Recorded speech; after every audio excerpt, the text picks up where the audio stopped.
Hello, and welcome to another episode of Casting Views, the general topic podcast that takes a topic each week and, as the title says, cast views. This week, my guest with me is another new voice to the show, and I'm really excited to introduce him. It's Luke from the Nerdstalgic podcast. Hi, Luke. Hello, Dan. Or should I say howdy beans? Because that's what I'm known for now. I'll be honest, I got chills then. It sounds weird. I got general chills. I've been a fan of the show for so long, and now being on the show, it's like, oh my God, look, my dreams come true. It does happen, guys. It does. Dreams do come true. Cheers. Listen to you, and I haven't paid him either, people. No, So, no, he hasn't. No, no, that was just generally me being nice. But anyway, the check will come in yeah, the mail hopefully soon.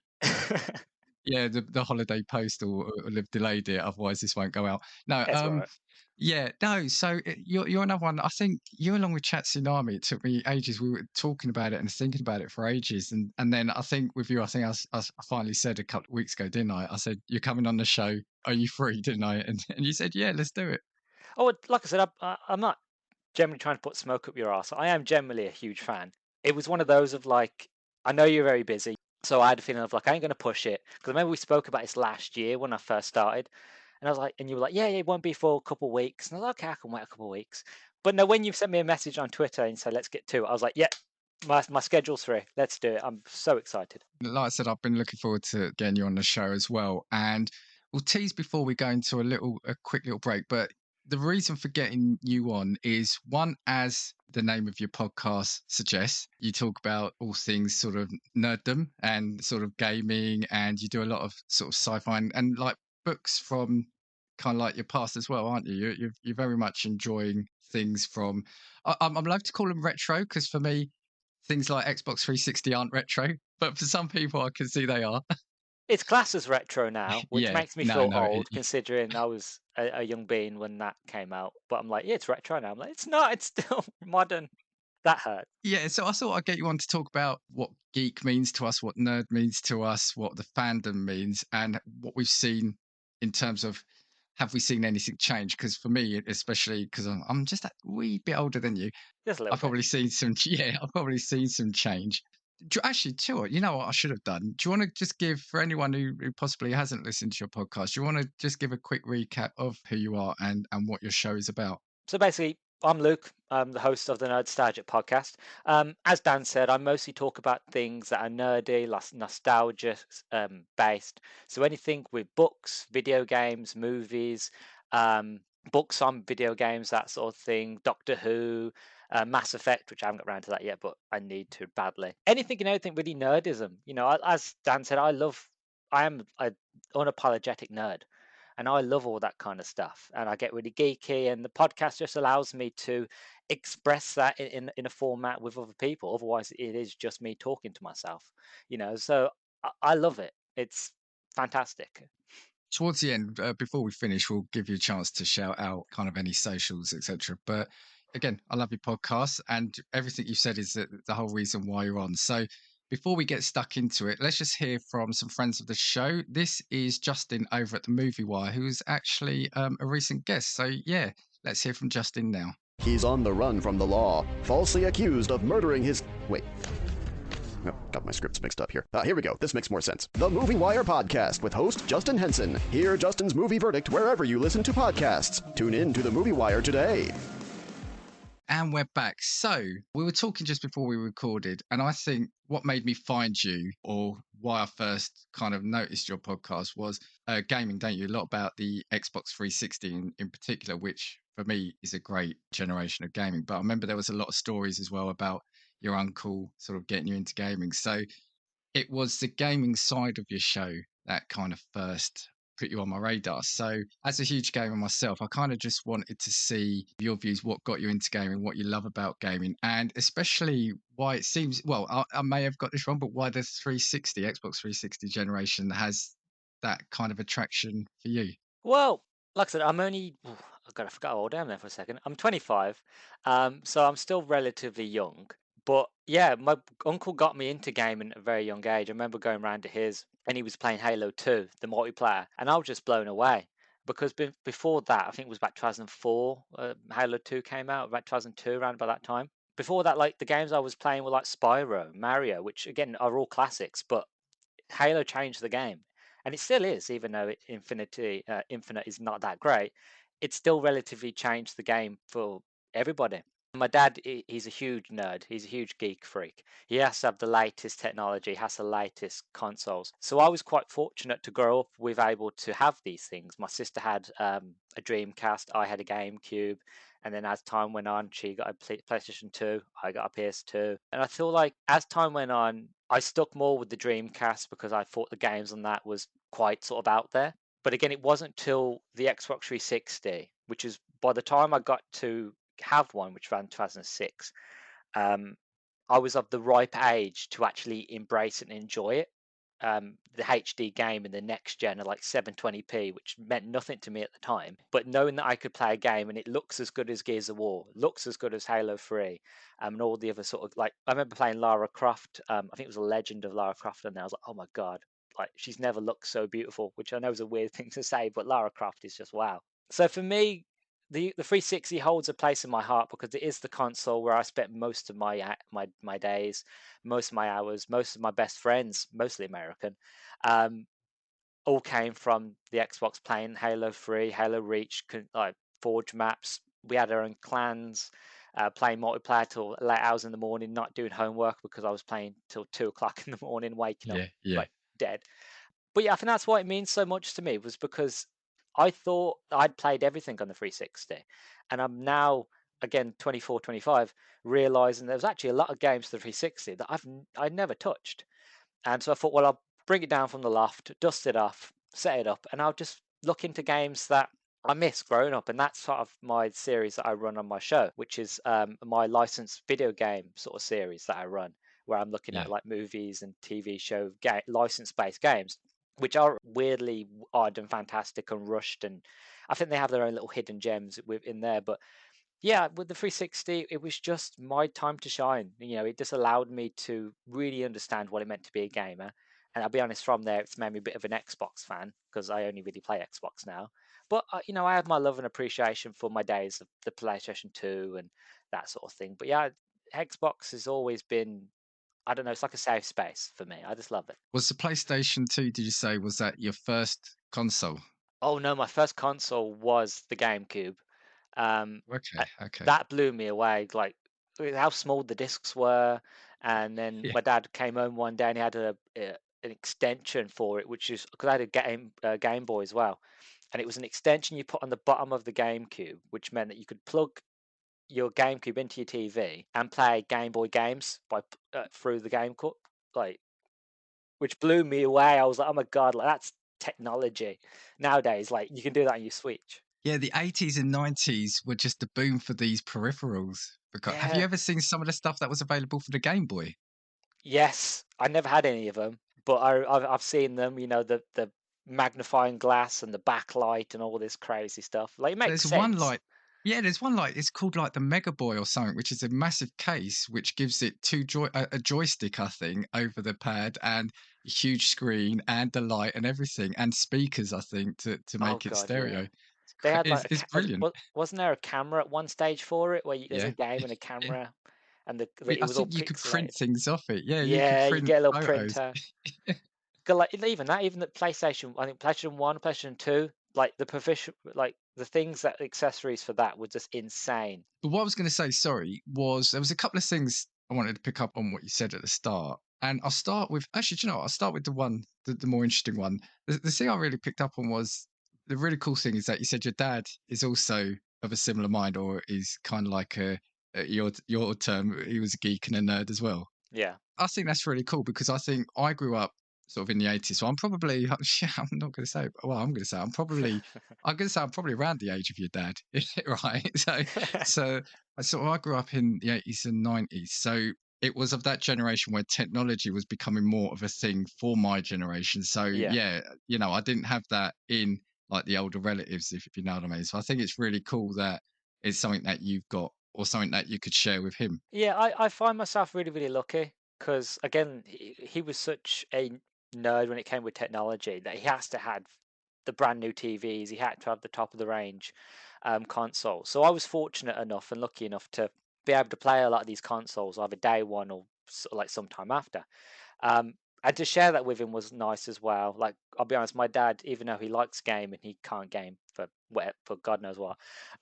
So most of the time it would be him staring at the ceiling, spinning around in circles, and me getting annoyed, being like, "Just follow me." It's our reactions. It will happen to you as well. Your reactions will Oh, it's slow already down. started happening. I can't play multiplayer anymore. Not as good as I used to when I was a teenager.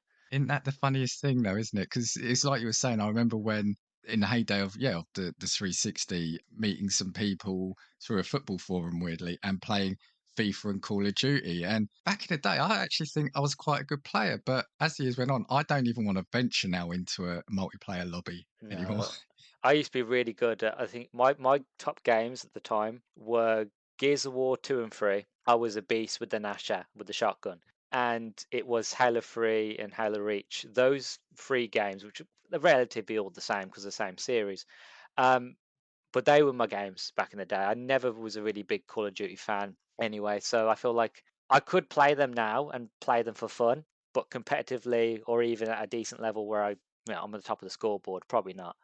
But again, it's one of those like I stopped playing multiplayer, and it was like you lose that skill over time. If you don't keep it up, you just lose it. But I enjoy it for what it is now. But I don't have no friends on Xbox. All my friends went off to like the Xbox 360 and PlayStation 3 generation ended, and then all my friends either went to PS4 or they went to PC, and I'm stuck on my own with the Xbox. And it's like, okay, I just play on my own then. So and that's the way it's been basically since till now with the Xbox Series and PlayStation 5. Yeah, I was exactly the same. The Xbox 360, after that gen, I think everyone that I was playing with went to PlayStation. Because I think, if you remember, I think the Xbox One had a really dreadful launch, didn't it? Oh, he did. My dad was one of those people. Again, he had to have it day one, got it, and Yeah. it just bricked. I remember he turned it on and it blue screen and then that was it. Well, there was a whole thing also about DRM, wasn't it? That had to always be online, and it was all about the TV. Yeah. It was about TV rather than games. And I stuck with the Xbox mainly because I think I've said it on an episode before. One, I preferred the controllers, I'll be honest. So I had the Yes. PlayStation 1, PlayStation 2. I even had the PlayStation 4 briefly, but I find those controllers were hurting my wrists. And I just preferred the chunkier controller of the Xbox. I have to agree with that. Like it's that argument between Android and Apple as well. Like I just like the operating system. I think Microsoft is a lot more streamlined. Again, the controller's nice. I prefer the games on Xbox. I'm not one of these people like I'm a hardcore Xbox fan. Like I'm not one of these trolls that go online and just be really mean. Like if you like PlayStation, you're dead to me. Like it's not like that. Like if you're on PlayStation, Yeah. fine. If you like it, fine. But yeah, I just again it's just comfortability. It's what I've always known. It's what I've always liked. And granted, I haven't had any issues with the Xbox Series X, but there are times when I look at it, I'm like, oh, you're a bit ugly. You could look better. It is like a horrible black block, you know. Yeah, it is, but mine's sort of tucked out the way. But yeah, and also one of the other things, and I'm always going to struggle with in terms of if I want to leave Xbox, is I've just got such a huge digital catalog now Oh yeah, I of have. games and back catalog. Because I love digital games and I still try to collect as many sort of physical as possible. But it's so much easier now just to go on the marketplace than it ever was just to go, oh, that game's on sale. I'll buy that. You know, it's the cheapest I've seen it anywhere. So why would I spend a little bit more for the physical when I could just get it Yeah, cheaper on digital? yeah, So yeah, I don't really buy physical anymore. But I still I miss those days. Like I spoke about before. I miss demo discs. You know what I mean? I yes, miss the yeah, magazines. I miss all that. But again, we're yeah. going to more of the eco-friendly sort of digital side, which I understand. But it's nostalgia. I miss it. Yeah, absolutely. I remember I was actually talking to someone the other day, but yeah, going into the shop, and this is back in the day of the Commodore 64 as well. So it Oh was yes. cassette tapes, yeah, and you would get like a couple of cassettes, and you would used to get full games on them as well, or they might have been like an indie game that someone had developed for it, or you'd also get cheat codes that you could type out, and you'd have to spend about half hour sort of typing the cheat code out. But yeah, those days are gone now. Yeah, you could buy dev kits. Like you could do it for the PlayStation 1 as well. There were dev kits that you could buy for that console, and you could make your own games. And I think if you sent them into PlayStation Magazine, they would Yeah, print them all off onto a disc, and then in the magazine you could play somebody's game that they had built on the PS1. You that's don't it. get Yeah, that creativity much anymore, but yeah, that was the way it was back in the day yeah, because it was a new yeah. thing. They didn't know what they had or what they were doing, so it was like, Yeah. well, okay, go for it. But yeah, it's more streamlined nowadays, less creativity. That's what I find with gaming nowadays. Now, I kind of want to steer it a little bit towards the geek and nerdum side of things. Before I ask you the question, a couple of questions still on gaming. Is there the game that you're searching for that you find difficult to get? Is there a specific game you're after, but it's almost impossible or you're not finding? And if anyone's listening, if they can then help you out. In terms of, does it like 360 or any sort of console? Any, I'm thinking specifically 360, but any, is there a game you're after that Oh, you just can't get? there is. Like, I can get it. It's just incredibly expensive. Bit of Okay. backstory. Obviously, Sony now owns Spider-Man. They own the rights to all the Spider-Man games. And back during the 360 era, Activision had the licensing rights to all the Spider-Man games. And we got a lot of, trash, not very good games. But there was this small subset of Spider-Man games which are incredible. And now because you can't get Spider-Man on the Xbox anymore, those prices have gone up.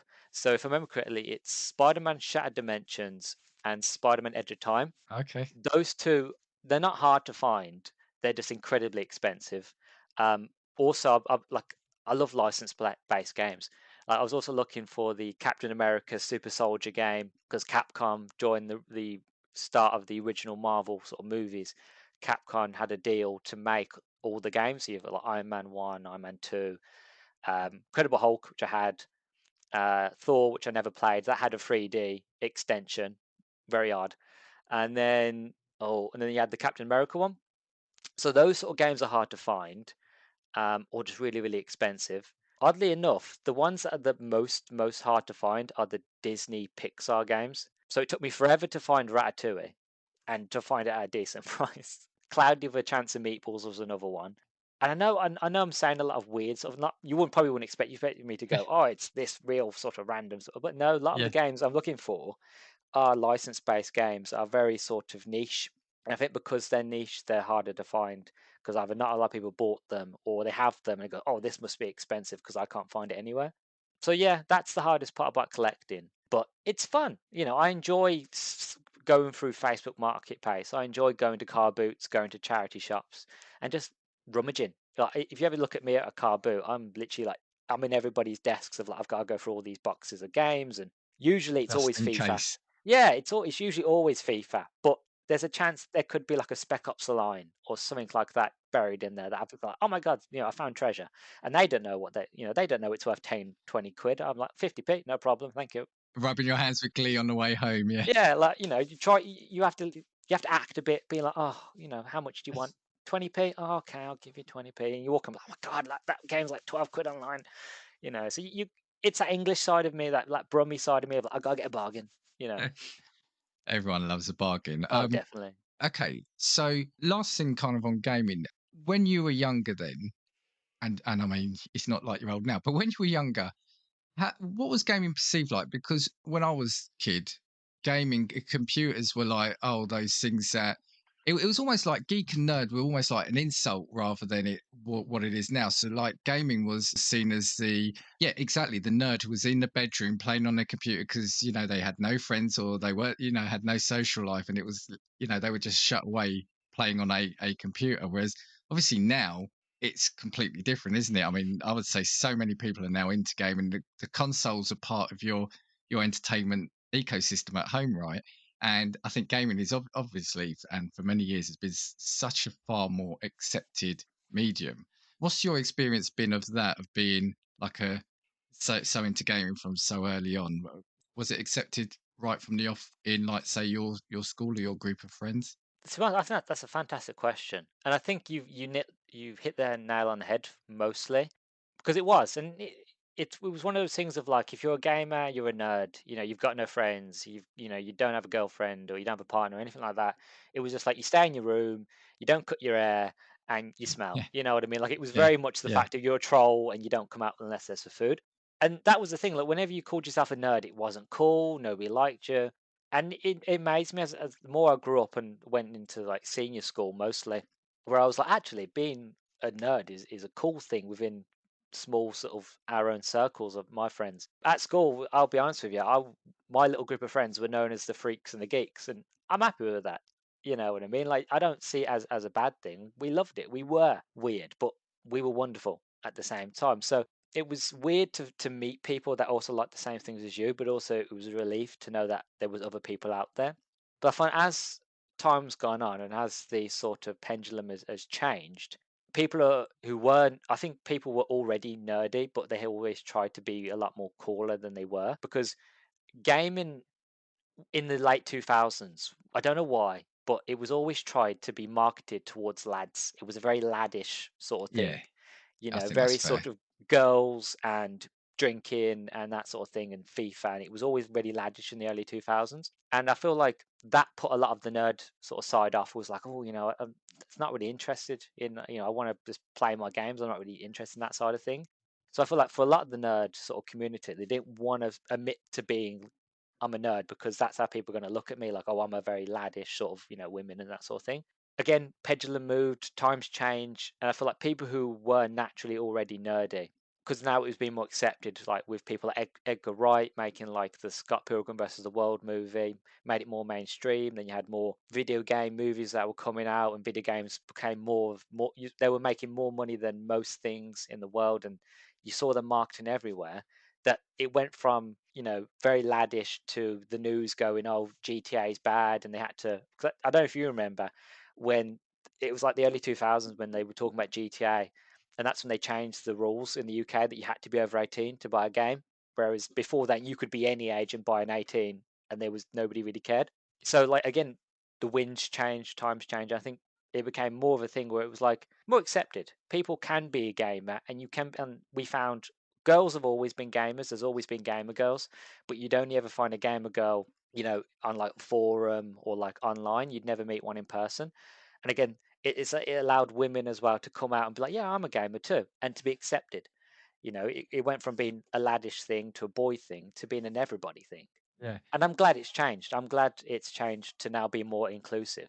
But I do miss those days of just feeling like it's just you and your friends just talking about a special thing, and it didn't involve anybody else. I feel like gaming is a wonderful thing now, but it's so mainstream that part of me is like, oh, I don't want to be part of this thing, because people, there are trolls online, there are people, horrible gamers out there. And that's what puts me off wanting to be a gamer now, because you're going to get those people going, well, if he's a gamer, that means you don't like X, Y, and Z, and you're going to be mean. And I'm like, no, anybody can play anything. I love everything. I love everybody. Can we not just play games and enjoy them for what they are? I think I absolutely get that now. When I was at school, it was very much an isolated thing. There were a group of us that were really into games, even though it's not necessarily mainstream. And I'm glad it is now having something, I'll say obscure, but something minor that isn't shared by a wider people. It makes those of you who are involved with it that much closer, Yeah, I it think. feels special. It feels like a small group of people. It makes you feel like, I can come in and be like, oh, tonight we're going to make a clan on Halo and we're going to go play online. It's going to be fantastic. And then it was just a thing between you and your friends. But now everybody is in. It just feels, it's still special, but it feels less authentically special than it did. And I think now, because technology is now just so prevalent, so even people who say they aren't gamers, I'm sure they've played a game on their phones, right? I'm sure you've at some point you've downloaded a random game, whether it's Candy Crush. Everyone is playing games, and I think it's with technology increasing in and around the home. Maybe it was a factor when I was young. Computers were fairly rare still. Maybe. That's a good question, because well, you have to think of it. What is a gamer nowadays in 2023? As you're saying, everybody pretty much has a phone. Those phones can download apps. If you only play Candy Crush, are you a gamer? Or are you a gamer if you have all the consoles? Or are you not a gamer if you only play FIFA? You know what I mean? Like, what constitutes nowadays as a gamer? Like back in the day, it was easy to quantify because there wasn't many people that did it. There wasn't many games as much as they are now. So relatively, it was easy to say, oh, he's a gamer, she's a gamer. Nowadays, it's the fact of, well, if my nan's playing Candy Crush and stuff like that on her phone, is my nan a gamer? She wouldn't class herself as one, but is she? Because she games almost every day, technically, you know. Because yeah, you used to have the arguments, didn't it? And it's interesting what you were saying about like the male v female kind of divide. Because yeah, to be a gamer, even back in the day, you had to have played like 20 hours a night on Yeah, FIFA or Call of Duty or something. Oh, what you play that licensed game? You were saying that you're not a gamer, you're just playing yeah. cartoon games. Like Even then, it when was I the was young, argument was like that. Yeah, when I was younger, it was like, well, you're not a gamer because you're on a console. You're not playing World of Warcraft. I was like, I'd love to play World of Warcraft, but I haven't got a computer, and really, really expensive for that annually sort of monthly subscription, and I ain't going to pay it. I'm only like, right, hold on, when did Warcraft come out? I had to have been about 6 or 7 when that game came out, so I can't get my parents to be like, yeah, let's spend money and let me play an online game. Like, it ain't going to happen. So the argument has always been around, but I feel like it has fluctuated and changed. Where nowadays you're not a hardcore gamer unless you've got a gaming PC. If you're on console, you're trash, and that's The No, I was going to say the argument. No, you're right. Has gone on. So people who think it's all about PlayStation v Xbox. No, I mean even when I was a kid, it was Commodore 64 versus Spectrum. Then yeah. it was the Amiga versus the Atari ST. You've had Sega versus Nintendo for years. So there's always been these gaming. But I kind of want to now start looking, sort of casting a net wider because, like I said, I'm just so annoyed that what we're going to talk about as geek and nerdom when I was young was frowned upon and was seen as something weird and unusual because now I think that I'm sure there can't be many people that either haven't dabbled in the MCU, the Hmm. DCEU comics, gaming, like we said, sci-fi. There's so much, like Doctor Who. I think most people have probably dabbled into what we now call, or what is classed as the world of geekdom and nerddom. I think that's so much prevalent and brilliant. In terms of the wider thing outside of gaming, the other thing I should say about me is I wouldn't necessarily say I've got an addictive personality, but Yeah. when I go into something, I do like to almost go in I'm exactly the 100%. same. Yeah, If I invest, I'm invested. Like there's no yeah. way around it. Like I'm gonna read everything, play everything. I'm there. Yeah, like about 10 or 15 years ago, probably, no, was it? It's probably a bit longer than that. I was when I started getting into the comics. So, I was late in terms of the comics. Once I got hooked on that, and it all started because there was this thing that came out in the shops, and my partner, she bought me the first issue because she thought I might be interested, and that was it. I was then hooked. And from then on, I had bookshelves upon bookshelves of books. Now, it's only because my interest has now gone on to vinyl records that I can't afford to do both. Oh, I've got a few myself. Yeah, or even then, like with gaming, I tend to like as soon as the sales are on, I'll tend to buy them. The films, like the MCU when it started, I fell into that really hard. So I've kind of got that addictive personality in terms of if something interests me, I'm all in. So in terms of general, then wider like films, TV, general merch, what's the kind of things that have grabbed you over the years? Oh God, there's been many. Quite recently, I don't know why, I don't know where it came from. I just woke up one morning and I'm like, I miss the Dreamcast. And then from there, it was like I've got to now replay every game that I ever played on the Dreamcast. So I remember, I was like, Dad, where's the Dreamcast? Oh, it's in the loft. Okay, we're getting it out. Do you have any games for it? I can't find any. So I had to go online. I'm still hunting for Jet Set Radio. Can't find that anywhere because it's mega expensive. I managed to get a copy of Disneyland. This was a game I had, Disneyland World Tour Kart Racing, which I think that was the genesis for me of why I have such a big love for kart racing games and like Crazy Taxi and playing all those games. So that's one. But it happens with books as well. I'm a huge bookworm, and if there's a series that I like, I'd just delve into it. Again, big fan of Doctor Who. I'll be honest, I went off it after David Tennant, he regenerated into Matt Smith.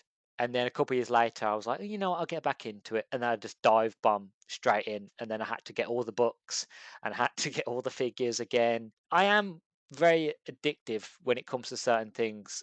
I can't help it. Like if I'm invested, I want to know everything. Like like for example, something that we can both rely on. We huge Mass Effect fans, right? Mm. Now, I'm sure if we did a podcast about Mass Effect, we could talk about all the different races and talk about the politics behind the Krogan and the Solarian. I'm not going to get into it, but we could, right? And it's one of those of like, when I played that game, I just fell in love with the world and the characters that I found myself sitting here reading the codex about the different races, about the politics of why this person doesn't like this person. And then I had to get the books and I had to get the comics. Yes. I had to get all the DLC. And it was like, I don't know anything when it comes to like life skills, but if you ask me why the Krogan were needed in the Rachni War, I can give you an essay. It's not important, but I know it. No, but I think that's brilliant. I love stuff like that. And actually, you've just you've made me think of another question.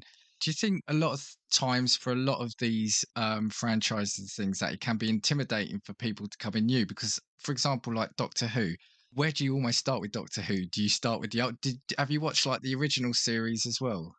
You know, like the original from the 60s, etc. Doctor Who is an easy and hard one to get into. I have watched some of the older ones. Mostly all Tom Baker.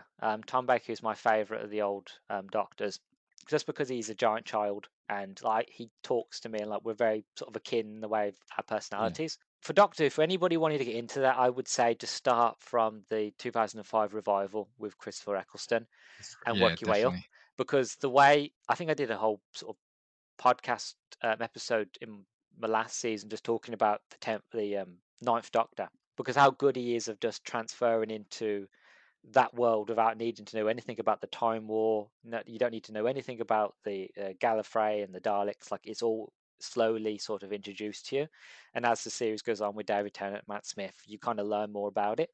Um, but Doctor Who does get weird and it does get difficult to get into. Like Big Finish, I'm trying my best to get into Big Finish, but that is really hard to get into. One, because it's mega expensive. It's not cheap, Big Finish.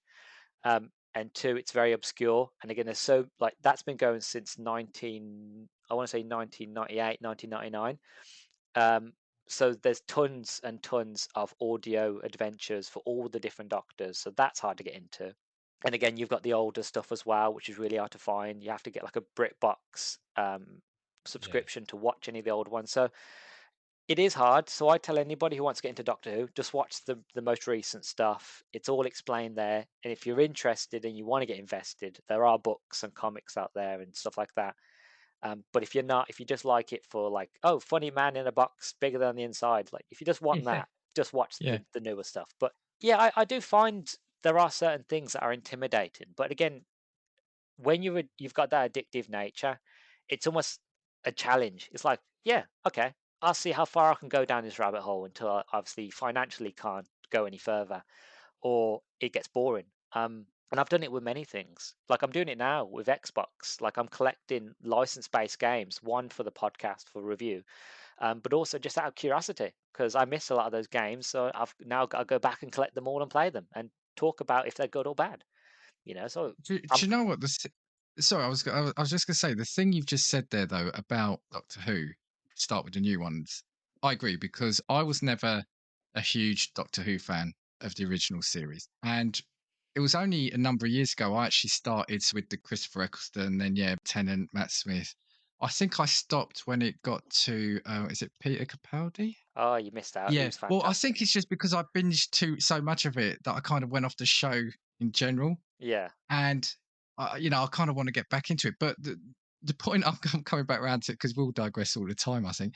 Do you think, and I'm trying to gauge kind of like age wise in that, do you think it's possibly easier now to get into certain shows like that? Because again, Star Trek, I was probably never a fan of as the original series, because now the shows there's a bit more budget and they're probably a lot more serious in tone. So like I would say, especially the Christopher Eccleston, the way he played the Doctor, you could say it's almost like a drama with sci-fi elements rather than it being a sci-fi show at times. Do you know what I mean? There's that undertone, not the undertone, sorry, there's the arcing story behind it. Whereas if you as especially nowadays, if you try to get into the older stuff, it just looks really cheap and tacky possibly. Yeah, Campy. yeah, campy, Yeah. yeah. I think it's easier now to get into it because, as you say, people take it a lot more seriously. So there's more of a budget because there's a lot more people who are watching. So they're going to try harder to actually Yeah. make it look good to get people to come in. But I've said it before on my own show, and I think I said this when speaking in privately with Sean from Review It Yourself. Um, One thing that I always think I feel like I'm kind of special because without sounding big headed, because I was born in 98. So growing up from 98 till now, I didn't know what Star Wars was. My first sort of initiation to Star Wars was Phantom Menace, and I feel like that's why I have so much love for that movie, is because that was my introduction to it. Mm. And then my dad was like, "Oh, there's other movies," and I remember we got those on video, and I remember watching them and being like, "Oh my god, this is incredible!" And it's the same with Doctor Who. By the time Christopher Eccleston came around in 2005, I didn't know what a Doctor Who was. I didn't know anything about it, and so meeting Christopher Eccleston, that was my introduction to the show. That was my introduction to what Doctor Who was. And then as I grew up again, my granddad was like, well, there's this guy, long scarf, hat, Tom Baker. I got some DVDs. Do you want to watch them? Yeah, definitely. This is weird. Like this is not as good as what I've seen now. This is terrible. But that's what made them so good, was because they were cheesy. The sets Yeah. wobbled. Yeah. You know what I mean? Everything looked really cheaply made, but I think that was the essence and joy of it, was the fact of there's a guy who's very childish, very silly, who's just having fun. And because he's having fun, I can have fun. Yeah. And then once I didn't want to have fun and I wanted to be a bit more serious, I could go to Chris Eccleston or even David Tennant eventually and be like, look, I'm getting two different sides of the same coin, but they have a different tone. And I think it's harder nowadays because as time's gone on, like I said, the production value's gotten better. So people are looking at that now and going, oh, well, that looks fantastic. That looks terrible. Why would I want to go back and watch that? And it was the same thing of like when we had colored TV and black and white. It was a fact of, well, I've got colored TV. Why should I look back and watch the old shows, old films? Let's just move ahead. So you do get the old souls like me, like you, who like the old stuff the way it was and the way things were. And you get people who were like, it happened, but I want to You move see, on. I think I grew to love them. I think as a kid I didn't, because they just seemed, even for me then, they seemed that generation apart. But I think as I got older, I Yeah. think you could appreciate it because I then got more into. So I've always had a kind of affinity to sci-fi, because even growing up, there were certain shows I absolutely loved. So the original Quantum Leap, I don't know if you ever saw. Yeah. Do you ever see a show called Sliders? I remember hearing of it, but I think I was too young Oh, you for should it. probably check that out. I mean, it was great, even though it was at the time for me, and I'm doing the air quotes now that obviously people at home can't see. But for your benefit, it was quite cheesy then as well, but Yes. it hooked on to one of the things I'd always had about like parallel universes, etc. So I've always Mm, had that love of it, but maybe because those two shows were modernish to me, that's what helped me. It's almost like my yes. gateway into it, which then made me appreciate sci-fi as a wider whole. I miss the cheese. Yeah. Shows nowadays aren't as cheesy as they used to be. And I think that's because they rely too heavily on CGI because it's so readily available and cheap to do. Well, back in the day, it was really expensive to have CGI. So if a show was to have it, it would only use it very minutely and I think would be practical. So I miss that cheese. But like what I found myself doing now is I've found myself going back and watching shows that I missed. So last year I binge watched Buffy Okay. because Yeah. Yeah. I missed that growing up. I absolutely loved it. I Yeah. fell in love It's with that great. show. Yeah. But like I want to start now looking at X Files because I missed that. Mm. I only ever saw the films, and I thought I want to go back and watch X Files. I want to go back and watch Stargate again. Missed Oh all of that. yes. Yeah. So there are things like that, like Star Trek. I don't know. I was always more of a Star Wars fan, if I'm being honest. But I did watch a few episodes of what's the one with Picard? Next Generation, was it? Next Generation. I did watch a lot of the Next Generation films, and I preferred them to Captain Kirk, which I know that might stir a bit of controversy, Picard over Kirk, but I prefer Picard.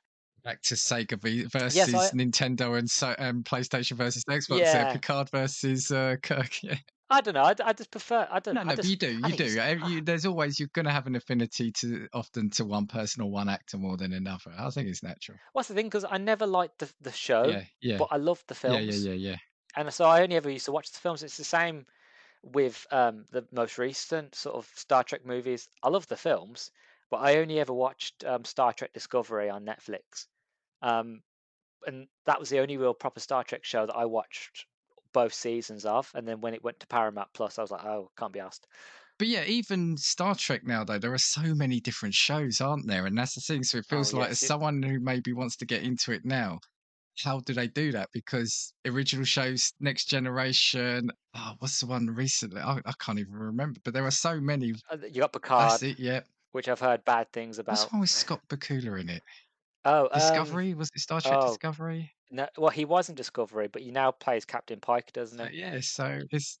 I think that's what I'm trying to say. I think, can it start becoming too convoluted? And now anything can become a fandom now, can't it? It just feels like any show, once it hmm gets that following, is a fandom, isn't it? One thing I'd recommend though, if you want Star Trek, but you want classic Star Trek, but in a modern setting, is to watch the movie or TV show Orville. Oh, I have seen that. You might have Yes, yeah, seen yeah. it. With It's a fantastic show. It basically does Star Trek but better. in my opinion. It's the guy who does Family Guy, isn't it? Yeah, Seth That's it, MacFarlane. Seth MacFarlane. Yeah.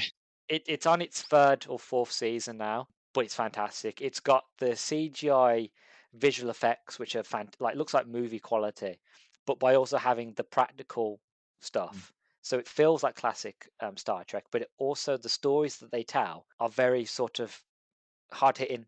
You know, each one's like a Yeah. powerhouse. They're not all great, but every episode has meaning and it feels like classic Star Trek. Yeah, they So I would recommend the yeah, Orville. they did one similar to a Black Mirror episode where they landed on a planet where it was all about likes, wasn't it? Or if you did good stuff. And Yeah, that was quite an interesting because it was seen as almost like a comedy. Well, it is a comedy, but that show was quite had that sort of dark undertone to it as well, didn't it? they had another episode. I think that was the same season where they went to a planet and everybody born under a certain star sign were considered aggressive. Right. And if you was born under that star sign, they'd put you in prison. And then one of the people in the show, no spoilers, ended up getting sent to it. And then they had to kind of deal with that bureaucracy of like, okay, we've landed on this planet. We're not meant to interfere, Mm.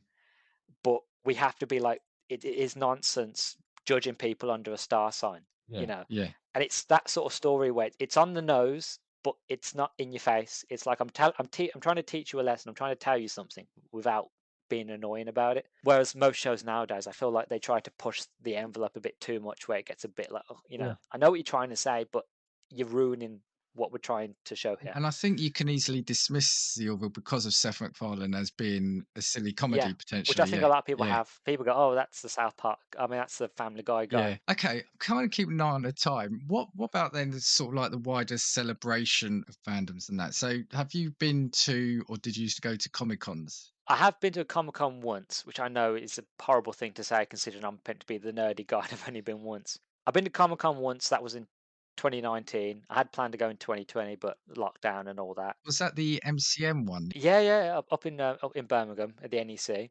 Well, they've changed the name now. It's not called Comic Con. It's called MegaCon now, which I missed that. I missed that one this year, sadly. But I've been to loads of gaming sort of nerdy conventions. I don't know if this would be for anybody who lives in the UK. But do you remember the show the Gadget Yeah, yeah, Show yeah, on Channel yeah. 5? All right, they used to have shows at the NEC. Oh, okay, okay. S- So I used to go to them with my dad. Again, he loves technology, so we'd always go and we'd always look at the new tech. And there'd be sometimes be gaming things there as well. I used to, I, I can say it now because I'm no longer in school, but my dad used to phone up and be like, "Oh, Luke's sick, he can't come in," and he used to take Brilliant, me brilliant. to these conventions, Oh, you that's know. And when I superb. got to Oh yeah, he did it for loads of things. I remember the Indiana Jones when the third movie came out. Again, he was like, me getting ready to go to school. He was like, "You're not going to school." I was like, "What do you mean? It's Thursday. You're not going to school." I was like, "Why? You going to cinema? Okay, What watch if I Indiana have Jones, no to, if problem. I have to. If I have to, Yeah. you know." But I've been to a lot of sort of techie sort of conventions when I was in college, because I'm a very sort of confident, sort of outgoing sort of person, or so I'm told. But me, I'm just very much good at masking, very good at sort of pretending to be confident. I used to be asked to do what's it called now?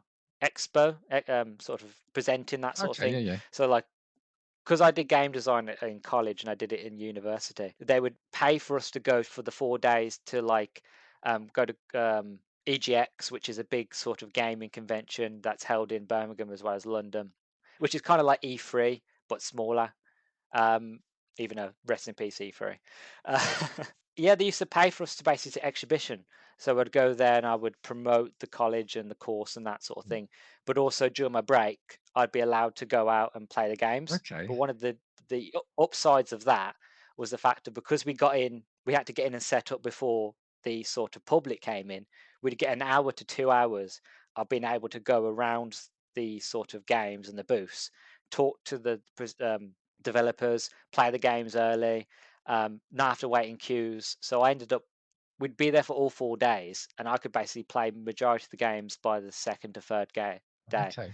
And on the fourth day, my last day, was literally me just walking around being like, I want to play Metro Exodus again, and I'd go in and play it. So I do miss those days. I do miss the exhibition. I have to kind of pay now, sadly. But I've been to a lot of sort of gaming expos, a lot of conventions. I love them. I am hoping to go back to do some more this year, hopefully. I love them. Again, I would say I got into them fairly late. So you've also reminded me of gaming ones. I did go a couple of years. So you know the Eurogamer. I do. They did a few. I don't know. They might still do, but they did do. They used to hold a yearly games expo. It was in London. I think they do it in Birmingham as well now. So I went to one in London and Birmingham. Oh, it's EGX, I think. That's it. Yeah, yes, it's EGX now. But even the Comic Cons, what I love about them and the gaming one is, and this might sound like a cliche, but they're just great places to be because everyone there is there to have a good time. They are fans of obviously everything that's being exhibited, and it's just a great atmosphere to be in. It's sort of one of the few places you can walk past someone dressed up as Spider-Man, and just strike up a conversation with them. You know, if that happened on the street, Yeah, you probably like wonder what's going what on.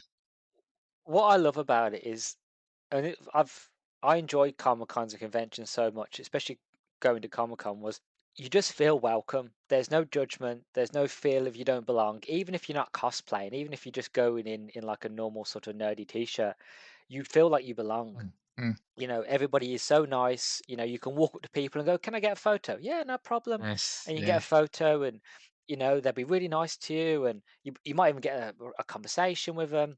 And especially when you go to like certain, because when you have to go to conventions, they set them out from the game in to like meet the celebrities, and then the part I like to go to is the indie Yes, sort of yeah, scene, yeah. is where you get the indie sort of comic book writers. And it's just fun to talk to them and be like, yeah, I made this art, and this is how I came up with the character.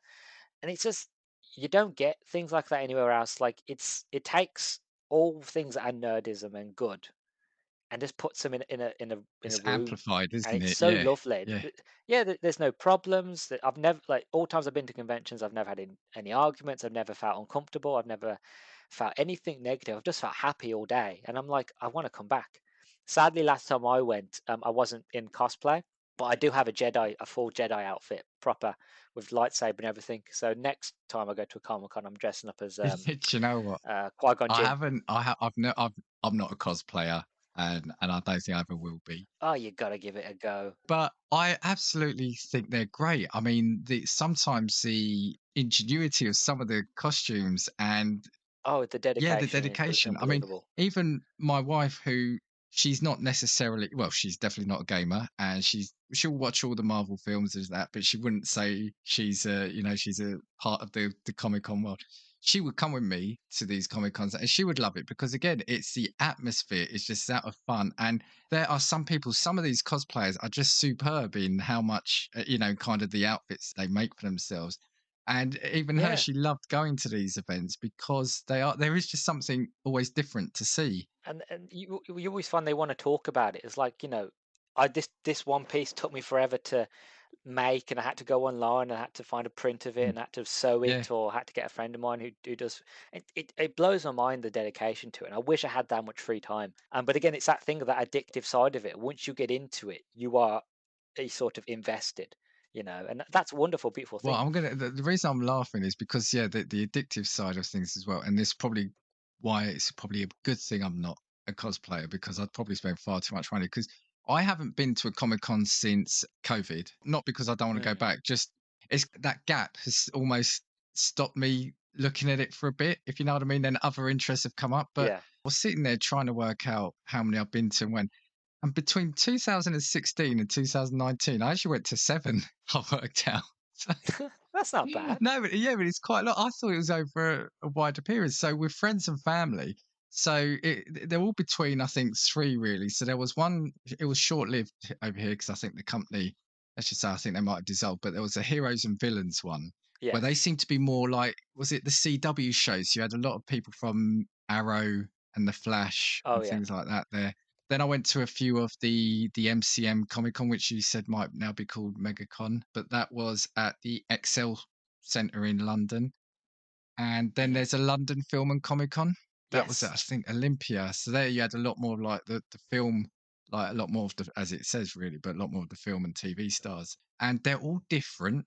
They're fascinating to see because they've all got a different vibe to it. But yeah, yeah, like I said, I've realised I've been to yeah, I went to seven in those 3 or 4 years. So, and again, it's just because that addictiveness. Like I'm going to be honest with you when we came back from the first one, I think the first one I went to was a Heroes and Villains because I remember we were big fans watching The Arrow, Yeah, and I was big into yeah, that as well. and like I can't remember if the Flash was out then. So we went because it was, oh God, what's his name now? Stephen Amell, sorry, and Michael Rooker was Yes. there. Michael Rooker, Guardians of the Galaxy, etc.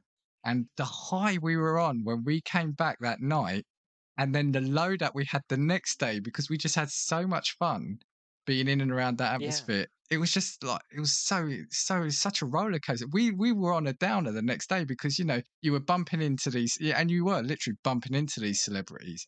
You were seeing all these stands, like all these comic stands, the stands selling the memorabilia, random figurines, and like pops, etc. They're my downfall when it comes to Comic Cons. Like, one thing I would give anybody advice: if you're going to go to a convention, take money, Yeah. because you will definitely find something, no matter how niche or odd, you will find something and go, I really want that. And it'd be that nerd side of you, like, I don't need it, I just have to get Yeah, it. yeah, You know what I mean? So I've bought so many random yeah. things. I've come back with some comics I wanted. I've come back with mystery boxes. Yes. They're always one. Even though I know I didn't need them, every time I walk past them, I was thinking, this is going to be the box that's got the really valuable stuff in it. You know? Yeah, you kind of talk yourself into it. You like, I've done that before. Like, I've seen mystery box guys, and I've walked past it a couple times. Like, I don't need it. I don't need it. And then near to the end of the day, you're like, you know what? I'm gonna get it. And then I buy mystery boxes because I have buyer's remorse as it Yeah, is. yeah, So when I buy these things, I'm opening them. I'm like, oh, they're full of crap. But I had to buy it to find out. I just had to buy it. yeah, So I do enjoy it. Conventions, like you said, you do come off on a downer when you come yeah, home. It's like I've met characters, I've met all these wonderful people, I've seen celebrities, and now I'm home and I'm like, I want to do that yeah, again. yeah. It's just such an infectious sort of atmosphere. Like, it's full of love and creativity, and it's just wonderful.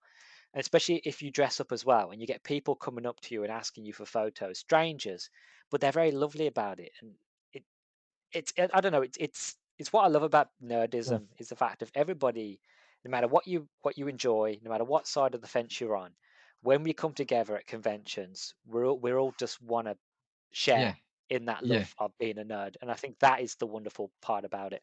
Sometimes people say to me, "Oh, because I've taken advantage of the photo ops there," and people say, "Oh, Yeah, well, why? Oh God, you spent money to have a picture." I'm like, "Well, look. Firstly, I know I'm not their friend. I'm not saying that.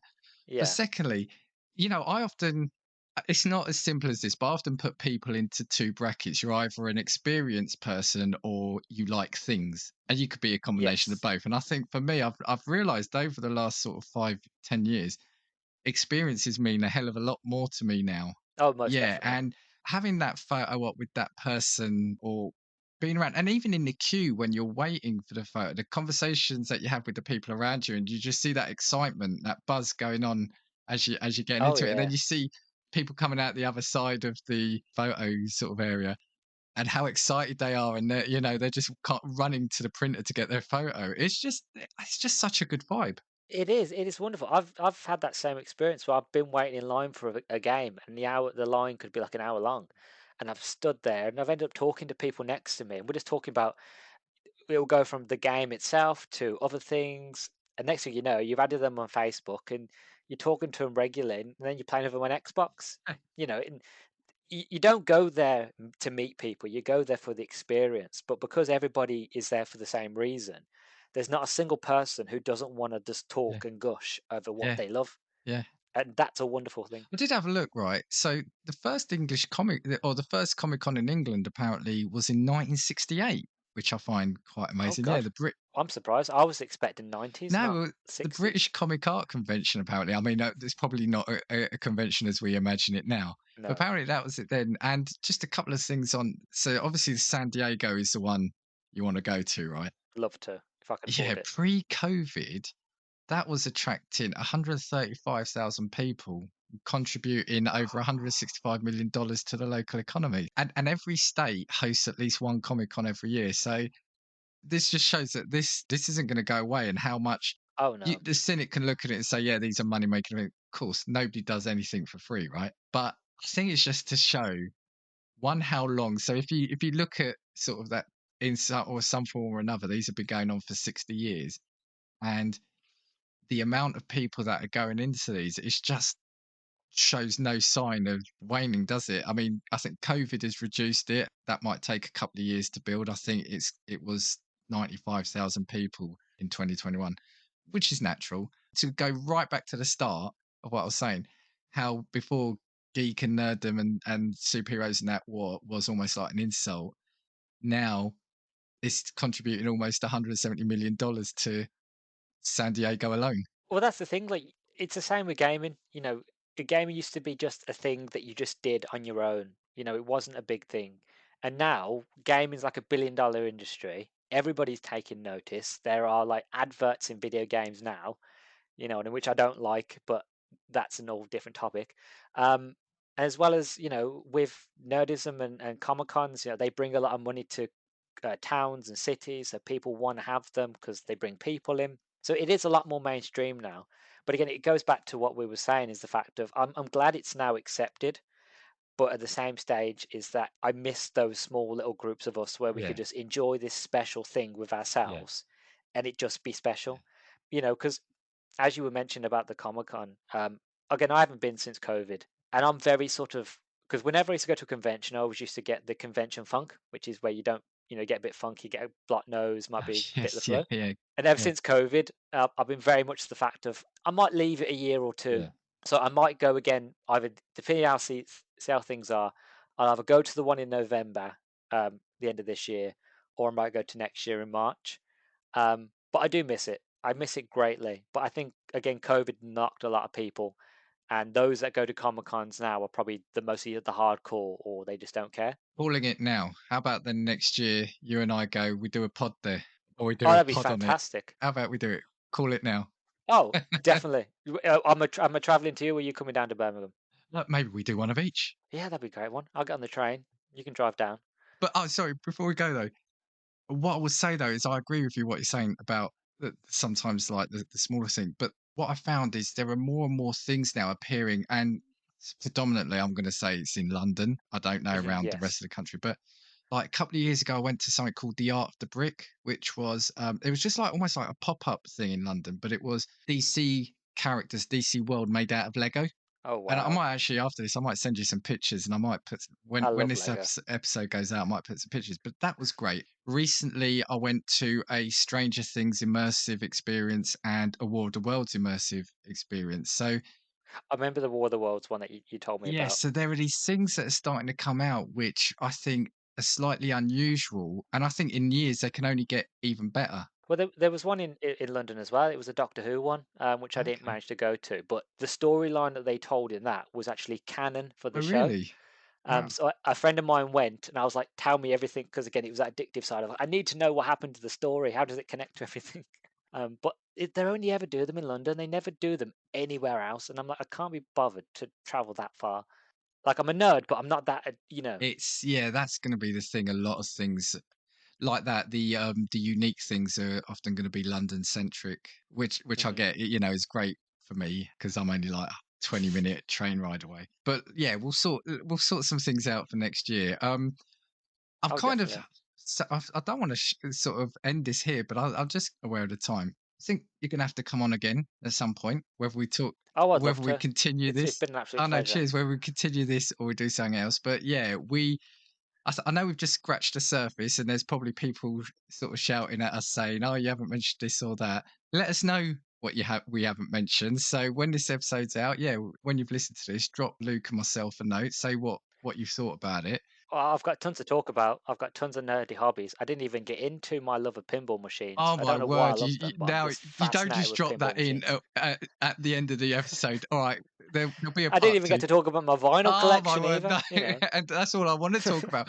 Right, there's going to be a part two to this. We'll work it out in the next Yeah. couple of weeks because, yeah, vinyl, you've said the magic word to me. Before we go, though, firstly, thanks for coming on. Brilliant. Really enjoyed having this conversation. It's been an absolute pleasure, honestly. It's a dream come true. Cheers, buddy. Cheers. Do you want to just shout out sort of where people can hear you and your socials? Oh yeah, definitely. So I'm on Twitter, like most people, at Nerdstalgic _pod. You can find me there for updates and anything and everything that I'm watching, everything that I'm playing, reading, that sort of thing. As well as everything else, I'm on everything apart from Apple Podcasts. So Spotify, Google Podcasts, Amazon Music Podcasts, Audible. I'm on YouTube at the Nerdstalgic Podcast. So drop me a subscriber there. And yeah, that's about it for me, really. I'm slowly growing. I'm on season 2 now. So I'm getting bigger as time goes on. But I'll be honest with you, Dan, this has been the highlight for me for my whole week. And if anything, it's like a late Easter present. So thank you. Cheers, buddy. Cheers. No, thanks a lot. And what I will say, yeah, definitely, if you're not already, check the Nerdstalgic out. So, like everyone who's been on here, Luke is just super supportive. Yeah, you're one of the good ones in the podcasting world. So, Oh, no, thank you. he's super supportive. So, yeah, check him out. For me, as always, you can get hold of me at castingviewspod@gmail.com and on Twitter at castingviews. Both for me and Luke, if you do listen to us and you like what you hear, don't forget to give a 5-star rating if you can on your platform and click the subscribe button. Yeah, Luke, once again, it's a pleasure. We will have you on. You've said 2 magic words there, pinball machines and final, so that's secured you. We were talking before about having you back for something random, but you've now secured an extra slot for continuation of this conversation. Yeah, I'm on to round 2. Yeah. Hope you enjoyed. We'll see you next time. And I know there's a lot of podcasts from which you can choose, so I thank you for listening to Casting Views. 2, 3, 4. If I want your opinion, I will give it to you. Come on, check what we got, 'cause you need it. Don't make us get a sport.